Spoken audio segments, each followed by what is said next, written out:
जय हिंद दोस्तों।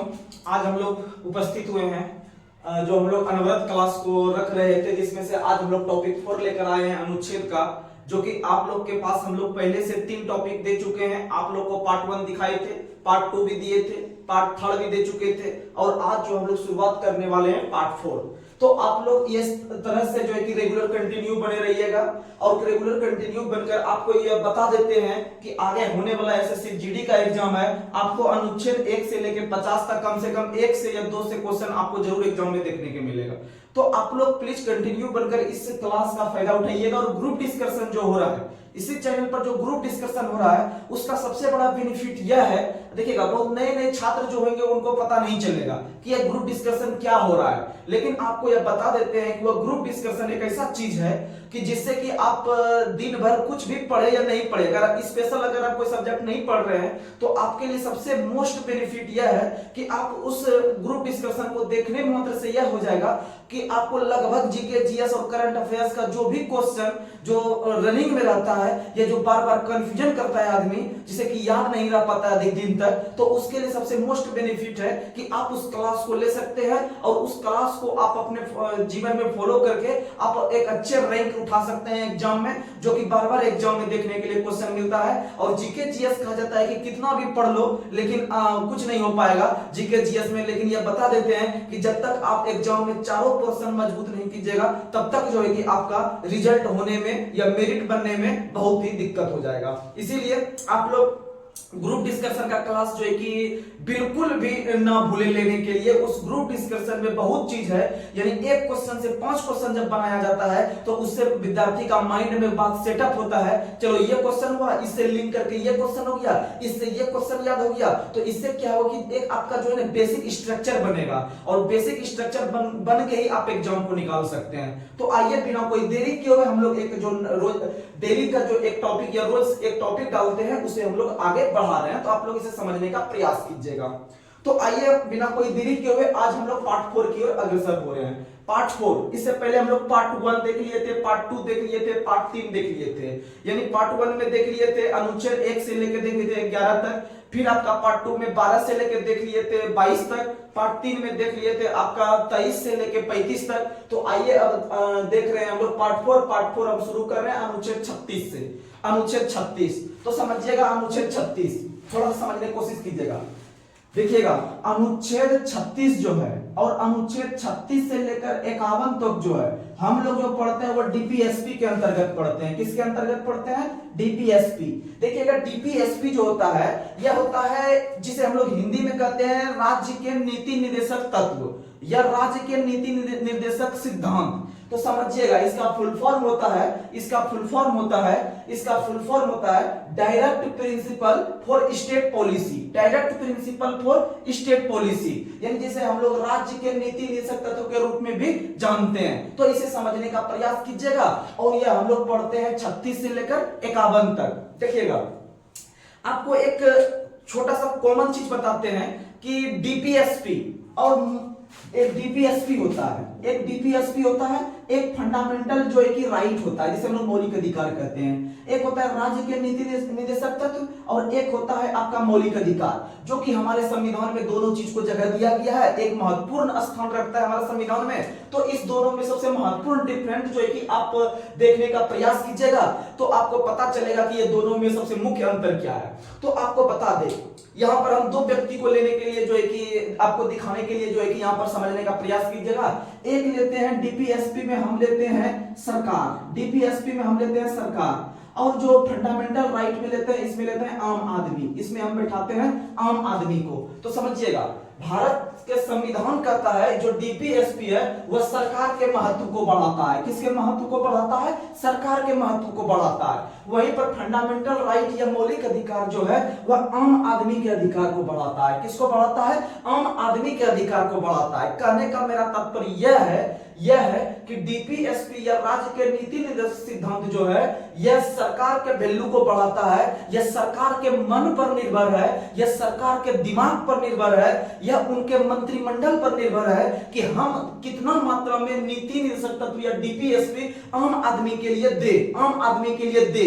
अगर देता है डीपीएसपी सरकार तो हम लोग को सही है, अगर नहीं भी देता है तो हम इसके खिलाफ कहीं भी सुप्रीम कोर्ट या हाई कोर्ट या कहीं भी आवाज नहीं उठा सकते हैं, क्योंकि यह सरकार के महत्व को बढ़ाता है। जैसे भी नरेंद्र मोदी की सरकार है, हो सकता है यह अगर आम आदमी के लिए एक नया फंड पारित करवा दे जिससे कि गरीब और असहाय अनाथ को कुछ मात्रा में भोजन मिल जाए, तो वो सरकार के मन पर है। अगर नहीं भी वो लागू करेगा तो हम और आप यानी आम आदमी को यह अधिकार नहीं है कि आप सुप्रीम कोर्ट में इनके खिलाफ आवाज उठा सकते हैं। तो अर्थात आप बोल सकते हैं कि इसके प्रति जब हम आवाज नहीं उठा सकते हैं तो इसका मतलब है कि डीपीएसपी किसका वैल्यू बढ़ा रहा है? सरकार का। किसका वैल्यू बढ़ा रहा है? सरकार का। वही मौलिक अधिकार जो हम लोग पढ़ चुके हैं। तो मौलिक अधिकार आगे एक चैप्टर में पढ़ेंगे, लेकिन आपको जब अनुच्छेद बता रहे थे तो मौलिक अधिकार में बहुत कुछ बताए थे, और मौलिक अधिकार में बताए थे कि मौलिक अधिकार एक ऐसा चीज है, अगर किसी व्यक्ति का हनन हो जाता है या इसके विरुद्ध कोई भी व्यक्ति उसके विरुद्ध कार्रवाई कर देती है या सरकार उसके विरुद्ध कार्रवाई कर देती है जिससे कि आम आदमी के मौलिक अधिकार में कुछ कमी हो जाए या उसका मौलिक अधिकार हनन हो जाए, तो उसके विरुद्ध जो है कि डायरेक्ट कोई भी व्यक्ति सुप्रीम कोर्ट तक जा सकता है।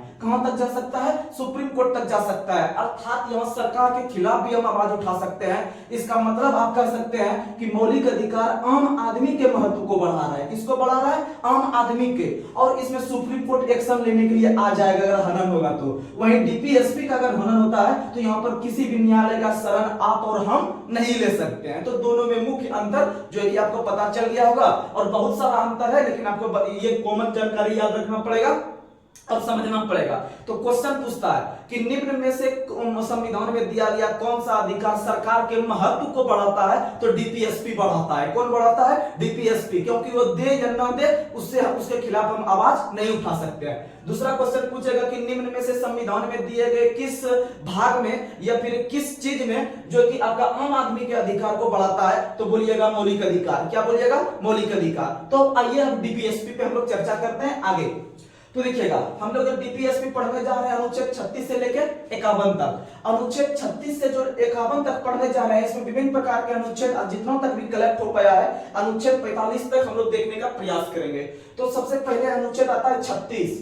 आपको यह बता दे कि भारतीय संविधान में कुछ ऑब्जेक्टिव क्वेश्चन जो पूछा जाता है आपके एग्जाम में, तो याद रखिएगा ये जो डीपीएसपी है जिसे हम लोग नीति निर्देशक तत्व कहते हैं, यह हम लोग लिए हैं आयरलैंड के संविधान से। कहां से लिए हैं? आयरलैंड के संविधान से। कहां से लिए हैं? आयरलैंड के संविधान से। और आयरलैंड ने लिया था इसे स्पेन के संविधान से। कहां से लिया था? स्पेन के संविधान से। तो ऐसा क्वेश्चन पूछता आजकल के एग्जाम में कि निम्न में से डीपीएसपी भारत ने ग्रहण किया है।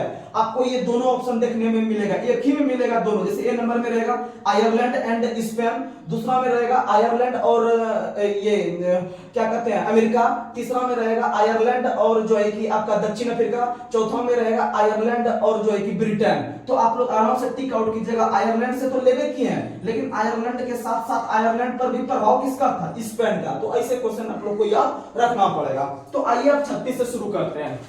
देखिएगा, अनुच्छेद 36 से शुरू कर रहे हैं डीपीएसपी। उसी तरह से आप लोग को हम बताए थे मौलिक अधिकार जो शुरू कर रहे थे 12 से, और मौलिक अधिकार में 12 में पढ़े थे आपका राज्य की परिभाषा। राज्य की परिभाषा पढ़े थे किसके संदर्भ में? तो मौलिक अधिकार के संदर्भ में। तो अनुच्छेद 12 जो है आपका मौलिक अधिकार के संदर्भ में पढ़े थे राज्य की परिभाषा, क्योंकि मौलिक अधिकार शुरू कर रहे थे 12 से। उसी तरह जब हम 36 से शुरू कर रहे हैं डीपीएसपी को, तो अनुच्छेद 36 ही पहला यहां भी शुरुआत होगा परिभाषा के संदर्भ में, लेकिन किसके संदर्भ में? डीपीएसपी के संदर्भ में। किसके संदर्भ में? डीपीएसपी के संदर्भ में। तो अनुच्छेद 36 ज्यादा इंपॉर्टेंट नहीं है, लेकिन याद रखिएगा कि जब हम मौलिक अधिकार को शुरू कर रहे थे अनुच्छेद 12 से, तो वहां पर आपका मौलिक अधिकार की परिभाषा देखे थे, और वहीं हम 36 से शुरू कर रहे हैं डीपीएसपी को, तो 36 से शुरुआत में क्या पढ़ेंगे? डीपीएसपी की परिभाषा। यानी 12 में मौलिक अधिकार में परिभाषा और 36 में डीपीएसपी में परिभाषा। तो ये आप याद रखने का कोशिश कीजिएगा। आइए उसके बाद अनुच्छेद 37।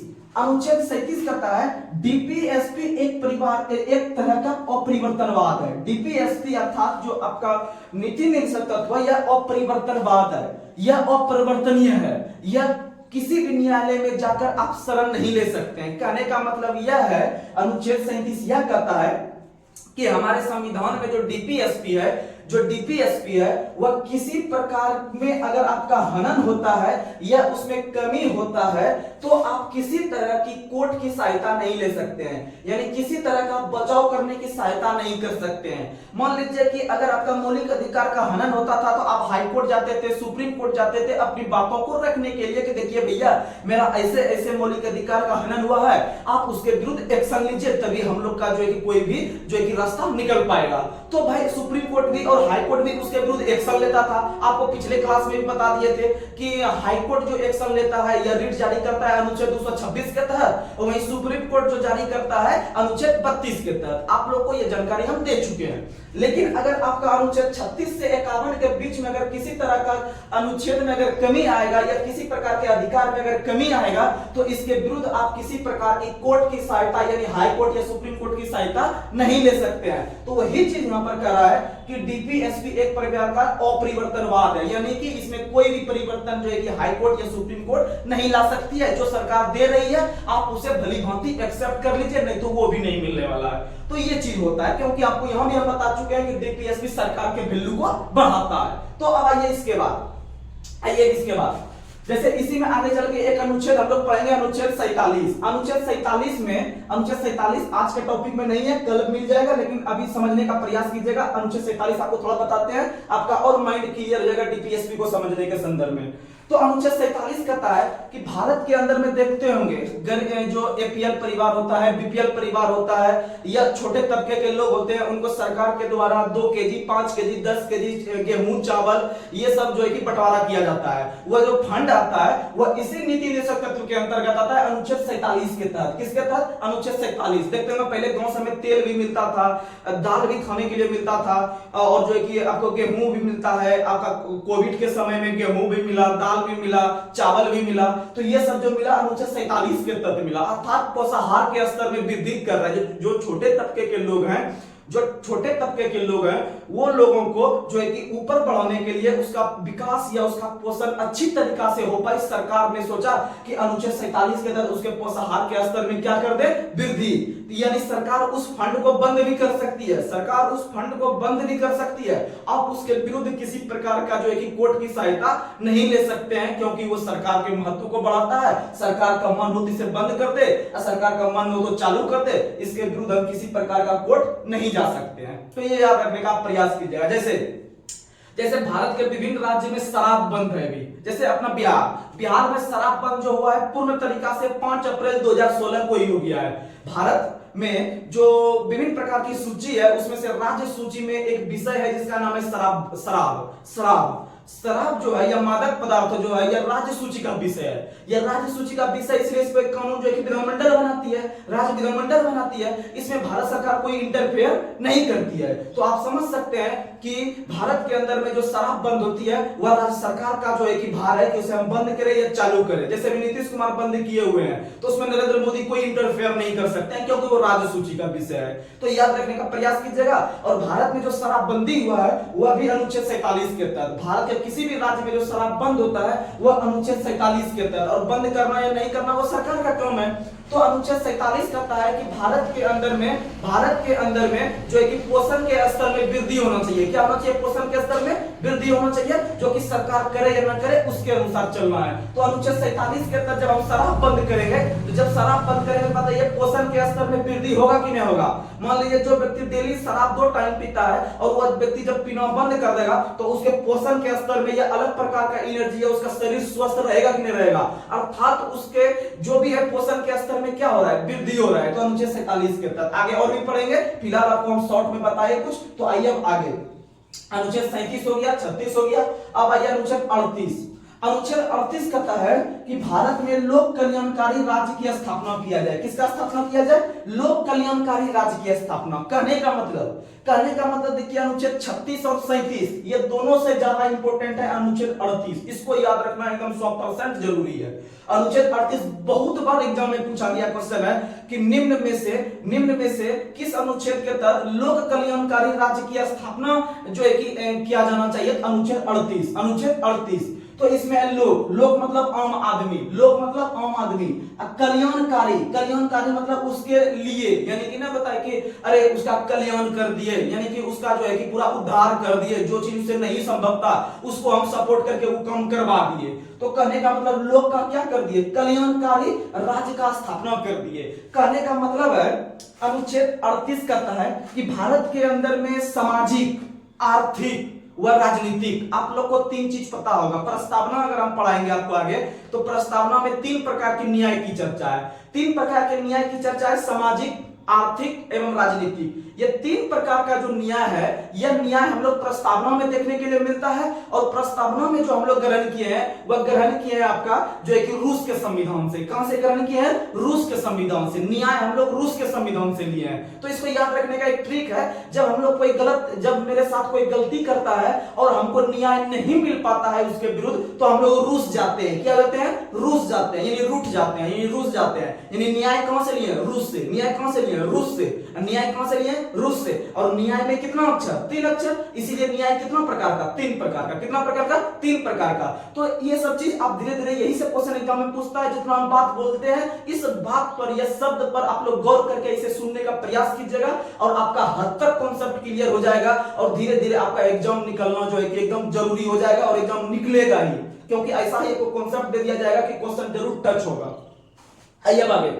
तो अनुच्छेद 38 कहता है लोक कल्याणकारी राज्य की क्या करना है, स्थापना। यानी भारत सरकार से हम लोग यह आशा रखते हैं, भारत सरकार से हम यह आशा रखते हैं, या किसी भी राज्य सरकार से हम यह आशा रखते हैं कि हम लोगों के लिए एक ऐसा सब चीज लाइए, एक ऐसा सब प्रावधान लाइए, एक ऐसा सब नियम कानून लाइए, जिससे कि आम लोग का जो है कि कल्याण से संबंधित काम हो। कल्याण से यानी जिसे छोटा आदमी है उसे बड़ा करने के लिए उसे कुछ मात्रा में उसे पैसा दिया जाए, जो वो स्वरोजगार कर पाए, और जब रोजगार करके वो अपना डेवलप करेगा आगे, तो इसका मतलब उसका कल्याण हो जाएगा। क्या हो जाएगा, कल्याण। तो उसी वही अनुच्छेद कहता है, अनुच्छेद 38, कि लोक कल्याणकारी राज्य की स्थापना करना यह भी सरकार का दायित्व बनता है, लेकिन उसके विरुद्ध हम आवाज नहीं उठा सकते। आप समझने का प्रयास कीजिएगा। और लोक कल्याणकारी राज्य की स्थापना जो है कि बहुत इंपॉर्टेंट है, अनुच्छेद 38, इसे एकदम याद रखना जरूरी है, एकदम याद रखना जरूरी है। क्योंकि अनुच्छेद 38 में जो चीज लिखा गया है, यही चीज का आशा जो है कि हम लोग करते हैं, डीपीएसपी में सरकार से आशा करते हैं, उसी को संक्षिप्त में अनुच्छेद 38 में लिखा गया है। तो ये प्रयास कीजिएगा। आइए अनुच्छेद 39, अनुच्छेद 39 भी इंपॉर्टेंट है, इसे भी ध्यान रखिएगा। अनुच्छेद 39 कहता है कि भारत का संविधान कहता है डीपीएसपी के अंतर्गत जो व्यक्ति मेल या फीमेल है, मेल या फीमेल, संभवतः मेल या फीमेल होते हैं, तो संभवतः मेल या फीमेल यानी कि समान कार्य के लिए जो समान वेतन मिलता है महिला और पुरुष को, वह किस अनुच्छेद के तहत, अनुच्छेद 39 के तहत, अनुच्छेद 39 के तहत। अब देखिएगा कुछ दिन पहले भारत में क्रिकेट कराने वाली सबसे बड़ी संस्था है बीसीसीआई। पूरे विश्व में अगर देखें क्रिकेट पर कंट्रोल करती है आईसीसी, जिसका मुख्यालय दुबई में है, यूएई में दुबई है। यूएई की राजधानी जो वहां पर है आपका दुबई में ही आपका आईसीसी का मुख्यालय, जो पूरे विश्व पर कंट्रोल करती है क्रिकेट में, जितना भी क्रिकेट खेलती है देश। लेकिन अगर स्पेशली भारत का देखें, तो भारत में जो क्रिकेट खिलाने वाली या क्रिकेट को संचालित करने वाली या क्रिकेट को प्रोत्साहित करने वाली जो सबसे बड़ी संस्था है, वो है आपका बीसीसीआई। कौन है, बीसीसीआई, जिसका स्थापना 1928 में हुआ था, जिसका स्थापना 1928 में, और मुंबई में इसका मुख्यालय है। वानखेड़े स्टेडियम का नाम सुने होंगे, वानखेड़े स्टेडियम में ही बीसीसीआई का मुख्यालय है, जिसका स्थापना 1928 में हुआ था। और वर्तमान में बीसीसीआई के जो अध्यक्ष हैं वो है रोजर बिन्नी, वही रोजर बिन्नी जो स्टुअर्ट बिन्नी के पिताजी हैं। अब याद रखिएगा वर्तमान में बीसीसीआई के जो चयन समिति के अध्यक्ष हैं वह है आपके अजीत अगरकर, और भारतीय टीम के जो मुख्य कोच हैं वह है राहुल द्रविड़। तो बीसीसीआई समझने का इसमें कोशिश कीजिएगा। जैसे कुछ दिन पहले यह नियम बनाया गया था कि जितना भी भारतीय क्रिकेट टीम है उसमें से चाहे महिला वर्ग के हो या पुरुष वर्ग के हो, लेकिन खेल रही है क्रिकेट, तो सबको हम लोग समान वेतन देंगे। सबको हम लोग क्या करेंगे, समान वेतन, चाहे वो मेल से हो चाहे वो फीमेल से हो। तो इसका मतलब जो भारत सरकार ने यह निर्णय लिया वह किस अनुच्छेद को बढ़ावा दे रहा है, अनुच्छेद 39 को बढ़ावा दे रहा है। किसको बढ़ावा दे रहा है, अनुच्छेद 39। जैसे देखते हैं बड़े बड़े उद्योग में बड़े बड़े उद्योग में क्या होता है कि महिला वर्ग के लोगों को कुछ कम पैसा दिया जाता है, पुरुष वर्ग के लोगों को वही काम करने के लिए उसे कुछ मात्रा में ज्यादा पैसा दिया जाता है। लेकिन ऐसा नहीं होना चाहिए, ऐसा नहीं होना चाहिए। ऐसा अगर हो रहा है तो उसके साथ गलत हो रहा है, क्योंकि दोनों काम कर रही है समान, और जब दोनों समान कार्य कर रही है तो हमारा अनुच्छेद 39 कहता है कि भारत सरकार के दायित्व होना चाहिए कि समान कार्य के लिए क्या होना चाहिए, समान वेतन, समान कार्य के लिए समान वेतन, चाहे उसका संबंध मेल से हो या फीमेल से, उससे कोई दिक्कत नहीं हो। तो ये याद रखने का प्रयास कीजिएगा, ये या मेल या फीमेल के लिए। आइए आगे अगला अनुच्छेद है अनुच्छेद 39 का क। अनुच्छेद 39 का क भी बहुत इंपॉर्टेंट है, इसको भी याद रखिएगा। अनुच्छेद 39 का क, अनुच्छेद 39 का क जो है कि यह बाद में जोड़ा गया, लेकिन इसे याद रखिएगा। अनुच्छेद 39 का क कहता है निःशुल्क विधिक सहायता। निःशुल्क विधिक सहायता, निःशुल्क विधिक सहायता का मतलब है, निःशुल्क विधिक सहायता का मतलब है कि भारत में देखते होंगे बहुत सब ऐसे आदमी होते हैं कि जैसे कोई केस में फंस गया, ऐसे उदाहरण स्वरूप समझने का प्रयास कीजिए। अगर आप उदाहरण समझते हैं तो आपका बेसिक और क्लियर होगा, और किसी भी चीज को आपका समझने का जो तौर तरीका होगा उसका डेवलप ज्यादा होगा। तो समझिएगा, अगर मान लीजिए कि कोई दो व्यक्ति है, एक व्यक्ति जो है कि थोड़ा अमीर घर से है और एक व्यक्ति थोड़ा गरीब घर से है।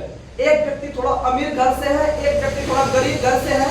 जब दोनों के बीच किसी भी मामला को लेकर मान लीजिए कि लड़ाई झगड़ा हो गया, जब लड़ाई झगड़ा हो गया तो इसका मतलब है कि यह जो अमीर घर से व्यक्ति है यह तुरंत जाके सुप्रीम कोर्ट में जाके हाईएस्ट केस कर सकता है। पैसा के बल पे हाई कोर्ट जा सकता है या सुप्रीम कोर्ट जा सकता है। लेकिन ये जो बेचारा है, ये जो आपका गरीब घर से है, जो कि आपका पैसा जिसके पास नहीं है उतना, जो गरीब घर से है, यह तो वहां जाना संभव नहीं है। लेकिन इसका केस सुप्रीम कोर्ट में गया है, इसका मतलब ये व्यक्ति को भी सुप्रीम कोर्ट जाना होगा। जब यह व्यक्ति सुप्रीम कोर्ट जाएगा तो इसके पास बढ़िया सा वकील नहीं है खरीद पाएगा, या फिर खरीद नहीं पाएगा, मतलब उसे खरीद शब्द का चर्चा कर सकते हैं क्योंकि वो उसके पैसा के बल पे ही खरीदा जाता है। तो समझिएगा, उसको जो गरीब वाला है इसे बढ़िया सा वकील नहीं मिलेगा क्योंकि उसके पास उतना पैसा नहीं है। ऐसा तो नहीं है कि यह जेठ मलोनी बगल खरीद लेगा बड़ा बड़ा व्यक्ति, तो उस तरह का जब वकील नहीं खरीद पाता है, यानी वो असहाय है उसे खरीदने में, या उसके पास पैसा नहीं है, तो वह सरकार का दायित्व बनता है कि उसके तरफ से, यानी गरीब व्यक्ति के तरफ से केस लड़ने के लिए एक नॉर्मल व्यक्ति को कम से कम फ्री में उसे प्रोवाइड करवाए। फ्री में क्या करवाए? प्रोवाइड करवाए। ये नियम है हमारे संविधान में कि अगर किसी व्यक्ति के पास पैसा नहीं है केस लड़ने के लिए या वकील जो है कि चूज करने के लिए, तो उसे सरकार जो प्रोवाइड करती है एक वकील, और उसका खर्चा सरकार उठाती है कि भाई से लड़ने के लिए कोई पैसा नहीं है तो इसका सपोर्ट किया जाए। तो वही है, उसे मिल रहा है कैसे? निःशुल्क मिल रहा है। कैसा मिल रहा है? निःशुल्क। उसके लिए उसे पैसा नहीं ले रहा है, और निःशुल्क में विधिक मिल रहा है। विधिक मतलब विधि विधान यानी कानून का लड़ाई लड़ने के लिए। अब उसमें उसको क्या मिल रहा है? सहायता। क्या मिल रहा है? सहायता। तो आप समझ सकते हैं कि अनुच्छेद 39 का क क्या कहता है? निःशुल्क विधिक सहायता। क्या कहता है? निःशुल्क विधिक सहायता। ये अनुच्छेद 39 का क है। और 39 में पक्का पक्की 39 में बताए थे, इसमें मेल या फीमेल को समान कार्य के लिए समान वेतन। उससे पहले 38 में लोक कल्याणकारी राज्य की स्थापना। उससे पहले 37 में बताए थे कि भारत के अंदर जो है कि आपका डीपीएसपी क्या है? अपरिवर्तनवाद है, इसके विरुद्ध हम किसी प्रकार का आवाज कहीं भी नहीं उठा सकते हैं। 36 में बताए थे कि यह डीपीएसपी की परिभाषा है। इसमें डीपीएसपी परिभाषा यानी कौन लागू करेगा, नहीं लागू करेगा, कैसा काम करेगा, नहीं करेगा, क्या बेनिफिट है, ये सब अनुच्छेद 36 में। आइए अनुच्छेद 39 का ख। अनुच्छेद 39 का ख कहता है कि भारत के प्रत्येक व्यक्ति का यह सरकार का दायित्व है कि सार्वजनिक धन पर नियंत्रण होना चाहिए। सार्वजनिक धन पर स्वामित्व या नियंत्रण, यानी जितना भी सरकारी धन संपत्ति है, जैसे इंडियन रेलवे भी सरकारी संपत्ति है, तो इसका सुरक्षा करना जो है कि हम लोगों का जिम्मेवारी है और सरकार का जिम्मेवारी है। ये एक दूसरे का भी जिम्मेवारी होना चाहिए कि सरकारी धन पर स्वामित्व रखिए। जैसे आप लोग रेलवे स्टेशन जाते होंगे, तो रेलवे स्टेशन पे जो है कि आप लोग को देखने के लिए मिलता हो या सुनने के लिए मिलता होगा कि भारतीय रेलवे आपकी संपत्ति है। भारतीय रेलवे आपकी संपत्ति है, इसे सुरक्षा प्रदान करना आपकी जिम्मेवारी है। इसे कहीं भी आप लोग यहाँ पर कचरा वगैरह नहीं फैलाएं, इसे सुरक्षित रखने का आप लोग प्रयास करें। तो कहने का मतलब है कि वह सरकारी संपत्ति है, और सरकारी संपत्ति का जो है कि सुरक्षा करना या उसे साफ सुथरा रखना, या हम लोग का या फिर भारत सरकार का या सरकारी जो है कि आपका संपत्ति का सुरक्षा करना हम लोग का दायित्व है। यह कथा डीपीएसपी के अंतर्गत अनुच्छेद 39 का ख। अनुच्छेद 39 का ख। तो इसे तोड़ कर आप समझने का प्रयास कीजिएगा और एक दो बार रिवीजन कीजिएगा, या फिर आप नोटबुक बनाते होंगे तो आप उसमें नोट भी कर सकते हैं, और यह गारंटी के साथ करते हैं कि आपसे गलती कभी नहीं होगा एग्जाम में। आइए 39 का ग।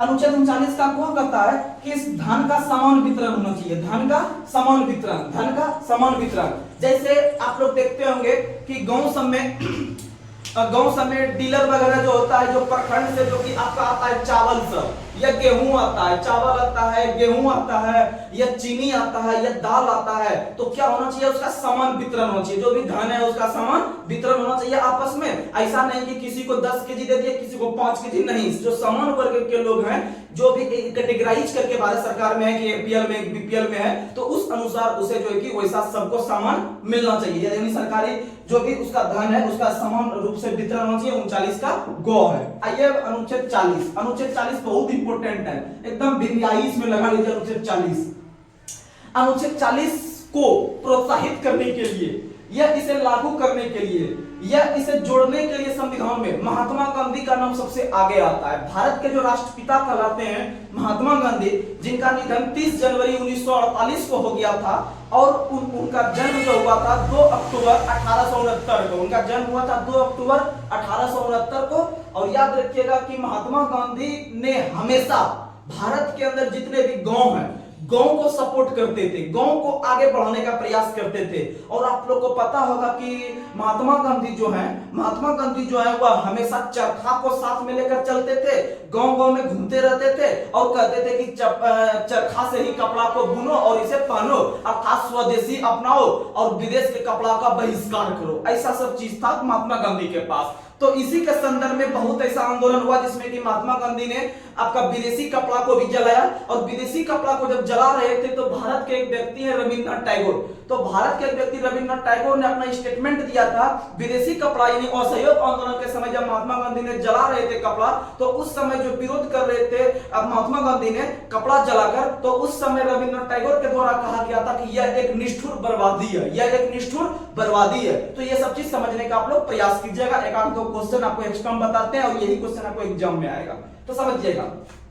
तो महात्मा गांधी सपोर्ट करते थे हमेशा गांव को, और गांव को सपोर्ट करने के लिए आगे चलकर ग्राम पंचायत का जब गठन होता है तो इसे किस अनुच्छेद में रखते हैं, अनुच्छेद 40 में। इसीलिए अनुच्छेद 40 एक प्रकार की गांधीवादी अनुच्छेद है। कौन सा अनुच्छेद है, गांधीवादी अनुच्छेद है। कैसा अनुच्छेद है, गांधीवादी। ये क्वेश्चन पूछा गया है कि निम्न में से कौन सा अनुच्छेद डीपीएसपी के अंतर्गत गांधीवादी को परिभाषित करता है, अनुच्छेद 40। क्योंकि गांधी जी हमेशा किसको सपोर्ट करते थे, गांव को, और महात्मा गांधी हमेशा बोला करते थे कि भारत की आत्मा गांवों में निवास करती है। भारत की आत्मा कहां निवास करती है, गांवों में। और आज भी भारत में लगभग 80% जनसंख्या गांव में निवास करती है। कहां निवास करती है, गांव में। और आगे चलकर 2 अक्टूबर के दिन 2 अक्टूबर 1959 को भारत में पहली बार पंचायती राज का गठन होता है बलवंत राय मेहता समिति की सिफारिश पर राजस्थान के नागौर जिला में। और वो डेट था 2 अक्टूबर। काहे 2 अक्टूबर, क्योंकि 2 अक्टूबर को गांधी जी का जयंती मनाते हैं, उसी को हाईलाइट रखने के लिए कि आगे आने वाली पीढ़ी भी इसे याद कर पाए कि भाई 2 अक्टूबर को लागू हुआ था, और 2 अक्टूबर को महात्मा गांधी की जयंती भी मनाते हैं। और 2 अक्टूबर को काहे लागू किया, क्योंकि गांव को हमेशा बढ़ाने का काम करते थे महात्मा गांधी। आइए आगे, अनुच्छेद 41 कहता है विशेष परिस्थिति में काम पा सकते हैं। यानी कुछ विशेष परिस्थिति जब आदमी के पास होता है, यानी कहने का मतलब अनुच्छेद 41 में इतना है कि विशेष परिस्थिति में कोई भी व्यक्ति क्या पा सकता है, काम पा सकता है, अपना पेट चला सकता है। कहने का मतलब यह है, आप लोग देखते होंगे कि कोई व्यक्ति शरीर से दिव्यांग है, किसी के पास हाथ नहीं है, किसी के पास पैर नहीं है, किसी के पास जो है कि उंगली नहीं है, किसी के पास जो है कि कहने का मतलब है कि उस तरह का व्यक्ति नहीं है जिसके पास एक स्वस्थ आदमी होना चाहिए, अच्छा ऐसा 2 आंख होना चाहिए, 2 पैर होना चाहिए, अच्छा ऐसा हाथ होना चाहिए, जिससे कि वो किसी भी कार्य को सुचारू रूप से कर सके। तो बहुत सारा व्यक्ति ऐसा है जिनके पास ऐसा स्थिति नहीं है, अर्थात वो दिव्यांग के कैटेगरी में है। जब ऐसा दिव्यांग के कैटेगरी में, तो क्या वैसा व्यक्ति काम नहीं पा सकता है? नहीं। भारत का संविधान कहता है वैसे व्यक्ति भी काम पा सकते हैं, और काम पा सकते हैं उसे उसी कैटेगरी का काम दिया जाए जिस कैटेगरी में वो है वर्तमान समय में, उसी कैटेगरी के तहत उसे काम दिया जाए और वह उस काम को जो कि सुचारू रूप से कर सके। जैसे आप लोग को पता होगा एक फैक्ट्री है, एक फैक्ट्री में मान लीजिए इसका स्वस्थ शरीर है, जिसका स्वस्थ शरीर है पूरा एकदम 100% सही है, तो उससे फैक्ट्री के अंदर में कोई रिस्क वाला काम दिया जा सकता है। लेकिन वही जिसके पास 4 उंगली नहीं है, 4 उंगली मान लीजिए ये कटा हुआ है हाथ का, तो क्या वो व्यक्ति कर पाएगा वो काम? नहीं कर पाएगा, नहीं कर पाएगा इसलिए क्योंकि उसके पास उंगली नहीं है, वो 100% अपना नहीं दे पाएगा। जब नहीं दे पाएगा तो भारत सरकार या भारत के संविधान में ऐसा नियम है कि उस व्यक्ति को मान लीजिए कि आप कोई दूसरा काम दे सकते हैं जहां पर कि उसका उंगली का यूज नहीं है, तो आप उसे जो है कि गेटमैन बना सकते हैं, वॉचमैन बना सकते हैं, या पानी वगैरह पिलाने पर बैठा सकते हैं, लेकिन वो भी काम करेगा आपके यहाँ, और वो भी क्योंकि उनको भी पेट चलाना है, तो आप उसे भी काम का अधिकार दे दीजिए। ये हमारा संविधान कहता है। और संविधान का कौन सा अनुच्छेद कहता है? अनुच्छेद 41। कौन सा अनुच्छेद कहता है? अनुच्छेद 41। जैसे मान लीजिए कोई व्यक्ति का एज 50+ हो गया, वह कार्य करने की स्थिति में नहीं है उतना हार्ड, तो क्या होता है कि आप उसे भी मतलब कुछ काम दीजिए। मान लीजिए शरीर भी मेरा स्वस्थ है लेकिन एज ओवर एज हो गया, ओवर एज होने के बाद भी कोई व्यक्ति बूढ़ा हो जाता है, तो बूढ़ा होने के बाद भी उतना काम नहीं कर सकता है। जब काम नहीं कर सकता है तो वैसे व्यक्ति को भी आप अलग से अधिकार दीजिए और अलग से उसे काम दीजिए, और जिससे कि उसका भी पेट आसानी से घर द्वार चल सके। आइए अब आगे अनुच्छेद 42। अनुच्छेद 42 कहता है प्रसूति सहायता। कौन सी सहायता? प्रसूति सहायता।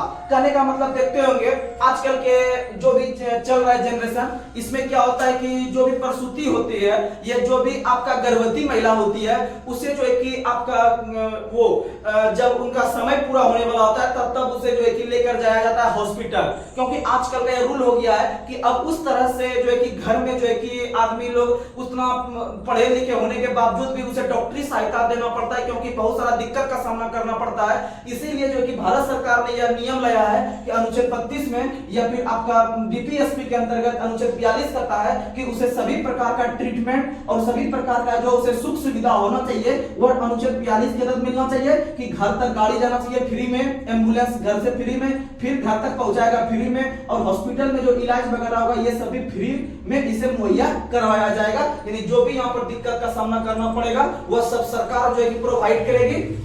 और अनुच्छेद 42 करता है, कौन सा अनुच्छेद करता है? 42, यानी प्रसूति सहायता किस अनुच्छेद में? 42। आइए अब आगे अनुच्छेद 43। अनुच्छेद 43 कहता है निर्वाह मजदूरी अधिनियम। निर्वाह मजदूरी अधिनियम और कुटीर उद्योग। अब समझिए निर्वाह मजदूरी क्या है। कुटीर उद्योग तो समझ पा रहे होंगे, कुटीर उद्योग समझ पा रहे होंगे, लेकिन निर्वाह मजदूरी को समझने में थोड़ा सा दिक्कत होगा। अनुच्छेद 43 कहता है निर्वाह मजदूरी अधिनियम।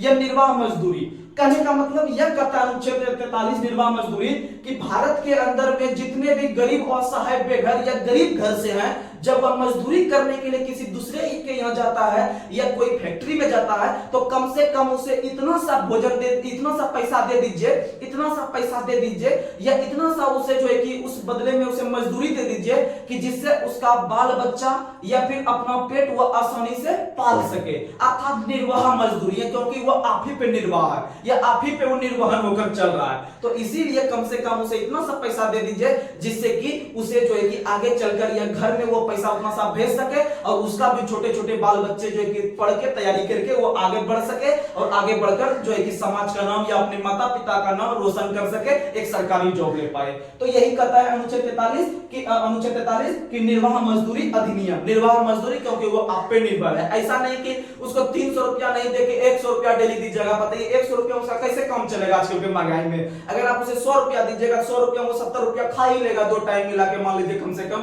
तो 30 रुपया उसका घर भी चलाना है, तो घर ये संभव नहीं है चलना, तो कम से कम एक औसत में उसे दीजिए पैसा जिससे कि उसका घर द्वार चल सके। और उसी में कुटीर उद्योग को भी बढ़ावा दिया गया। कुटीर उद्योग मतलब छोटा छोटा उद्योग, छोटा छोटा उद्योग जिससे गांव में चलता है, अगरबत्ती का उद्योग, माचिस का उद्योग चलता है, और ये सिलाई वगैरह का उद्योग चलता है। यानी छोटा छोटा जो उद्योग है कुटीर उद्योग, इसको भी बढ़ावा किस अनुच्छेद के तहत? अनुच्छेद 43 के तहत। किसके तहत? 43 के तहत। तो समझिएगा अनुच्छेद 43 का ख, 43 का क, अनुच्छेद 43 का क कहता है कि उद्योग में मजदूरों की संख्या को सुनिश्चित करना। क्या करना? सुनिश्चित करना। तो देखते होंगे बहुत जब बाहर में जाते हैं आदमी काम करने के लिए, तो एक फैक्ट्री में प्रतिदिन 10 आदमी के काम का हिसाब है कि भाई आराम से आदमी 10 आदमी प्रतिदिन के हिसाब से उस फैक्ट्री का काम सामान लेगा।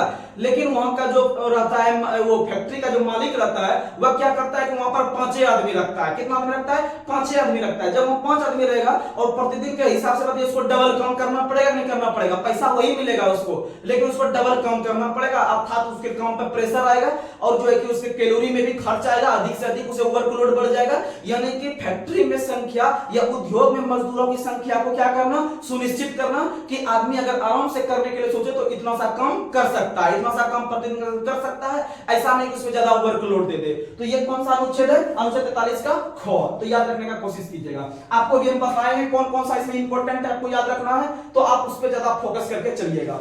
आइए अनुच्छेद 43 का ख।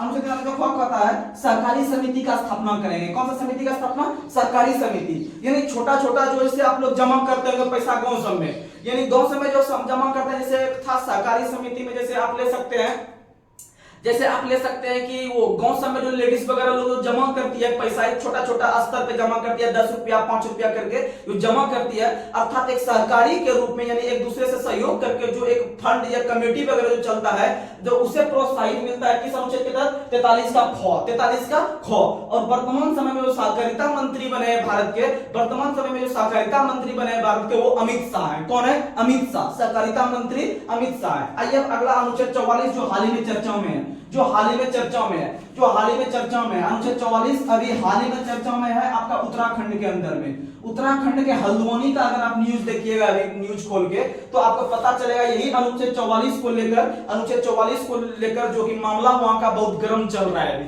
तो समझिएगा अनुच्छेद 44। अनुच्छेद 44 कहता है समान सिविल संहिता, समान सिविल संहिता यानी यूसीसी, यूसीसी, समान सिविल संहिता यानी यूसीसी, यानी कि uniform civil code, uniform civil code, यानी इसे हम लोग कहते हैं समान सिविल संहिता। समान सिविल संहिता अनुच्छेद 44 को याद रखने के लिए देखिए यहाँ समान लिखा हुआ है, इसीलिए इसका दोनों इकाई डिजिट या दहाई डिजिट दोनों समान में आएगा, यानी 4 समान, 4 समान है, यानी समान सिविल संहिता। समान सिविल संहिता अनुच्छेद 44 में, लेकिन इसको थोड़ा समझने का प्रयास कीजिएगा।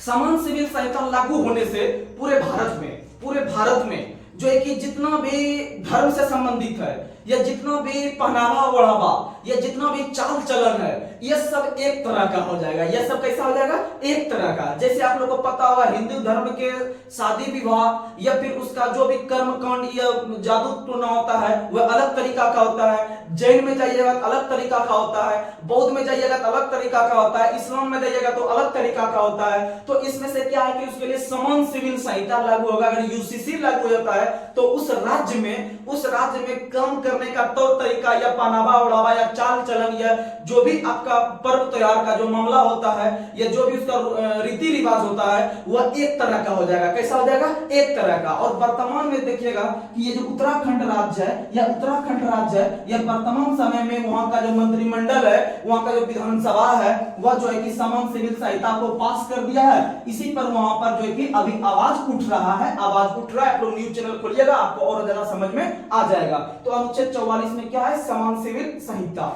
अब आइए अनुच्छेद 45। अनुच्छेद 45 कहता है कि 6 वर्ष से कम उम्र के बच्चों को निःशुल्क शिक्षा, 6 वर्ष से कम उम्र के बच्चों को निःशुल्क शिक्षा। और याद रखिएगा अनुच्छेद 45 के तहत वर्तमान समय में भारत के प्रत्येक राज्य में आंगनवाड़ी कार्यक्रम चल रहा है। कौन सा कार्यक्रम चल रहा है? आंगनवाड़ी कार्यक्रम। आंगनवाड़ी कार्यक्रम अनुच्छेद 45 या भारत सरकार चला रही है, या भारत सरकार द्वारा पोषित संस्था है, और यह जो शुरू है यह 6 वर्ष से कम उम्र के बच्चों के लिए चलती है। किसके लिए? 6 वर्ष से कम उम्र के बच्चों के लिए। आपका अनुच्छेद 45 के तहत जैसे भी आंगनवाड़ी चल रहा है, अर्थात 6 वर्ष से कम उम्र के बच्चा का जो एडमिशन होता है वो आपका कहां होता है? वो आपका आंगनवाड़ी में होता है, या आपका डीपीएसपी के अंतर्गत आता है। अभी 51 तक पढ़ेंगे, 46 पढ़ेंगे, 47 पढ़ेंगे, तो ये सब हम लोग अगले क्लास में देखेंगे। लेकिन आप लोग इसे एक बार रिवीजन के तौर पर देख लीजिए तो ज्यादा बेटर रहेगा। तो देखिएगा डीपीएसपी सरकार के महत्व को बढ़ा रहा है, फंडामेंटल राइट, या आपके आम आदमी के अधिकार को बढ़ा रहा है। तो ये चीज बता दिए भाई यहाँ से। और डीपीएसपी कहां से कहां तक? 36 से 51 तक। डीपीएसपी हम लोग कहां से लिए हैं? आयरलैंड के साथ साथ स्पेन से। भारत ने आयरलैंड से, लेकिन आयरलैंड ने स्पेन से, इसीलिए दोनों मिला के देगा तो मारेंगे दोनों मिला के। अगर स्पेशली ये रहेगा तो मारेंगे आयरलैंड। अब आइए 36 अनुच्छेद 36 डीपीएसपी की परिभाषा। अनुच्छेद 37 डीपीएसपी अपरिवर्तनवाद है, इसे कहीं भी लेकर हम नहीं जा सकते, जो सरकार दे गया उसमें हमको खुश रहना पड़ेगा। अब आइए अनुच्छेद 38 लोक कल्याणकारी राज्य की स्थापना। अनुच्छेद 39 मेल या फीमेल यानी महिला एवं पुरुष वर्ग के लोगों को समान कार्य के लिए समान वेतन। अनुच्छेद 39 का क निःशुल्क विधिक सहायता। 39 का ख समान सार्वजनिक धन पर नियंत्रण। 39 का ग धन का समान वितरण। अब 40 ग्राम पंचायत का गठन। अनुच्छेद 41 विशेष परिस्थिति में काम पाने का अधिकार। अनुच्छेद 42 प्रसूति सहायता। अनुच्छेद 43 निर्वाह मजदूरी अधिनियम और कुटीर उद्योग को बढ़ावा। अनुच्छेद 43 का क उद्योग में मजदूरों की संख्या को सुनिश्चित करना। अनुच्छेद 43 का ख सहकारी समिति का स्थापना। अनुच्छेद 44 समान सिविल सहायता। और आपको याद रखना है अनुच्छेद 45 6 वर्ष से कम उम्र के बच्चों को निःशुल्क सहायता, इसी के तहत आंगनवाड़ी कार्यक्रम। अब आपको बताते हैं इसमें याद क्या क्या रखना है आपको। सबसे पहले अगर आपको क्षमता है तो आप सब याद रख सकते हैं, अगर थोड़ा बहुत आप याद करने का कोशिश करते हैं तो आपको याद रखना है अनुच्छेद 38 जो बता रहे हैं, कम से कम आपको याद रखना पड़ेगा अनुच्छेद 38। फिर आपको याद रखना पड़ेगा अनुच्छेद 39 का ग, अनुच्छेद 39 का ग। उसके बाद याद रखना अनुच्छेद 40 38 40 100% याद रहना चाहिए 38 40 ग्राम पंचायत का गठन। उसके बाद आप लोग को याद रखना पड़ेगा अनुच्छेद 42 याद रख लीजिएगा, सही है 42 याद रखिएगा। उसके बाद फिर आपको याद रखना पड़ेगा अनुच्छेद 44। देखिए यहां से 3 अनुच्छेद जिनको अभी तक याद नहीं था, समझिए कि उनको बहुत मेहनत करने की जरूरत है। जैसे अनुच्छेद 38, अनुच्छेद 40, अनुच्छेद 44। अगर ये 3 अनुच्छेद आपको याद नहीं है जो अभी हम पढ़ाए, तो अगर अभी तक आपको याद नहीं था इनमें से एक भी अगर याद नहीं था, अगर आपको 38 भी याद नहीं था, तो आप समझ सकते हैं आपको आज के कंपटीशन के दौर में एकदम दिन रात एक करके मेहनत करने की जरूरत है। और जो है कि आपको तभी सफलता मिल पाएगी, नहीं तो फिर इस कंपटीशन के दौर में आप पीछे रह जाइएगा। तो आपको निगेटिव नहीं होना है, आपको ज्यादा सोचना नहीं है। आप अपने मेहनत को इतना ज्यादा मेहनत में बदल दीजिए, इतना ज्यादा मेहनत बदल दीजिए कि आपको टेंशन नहीं लेना है कि मेरा तैयारी कैसे होगा और कैसे मेरा एग्जाम निकलेगा।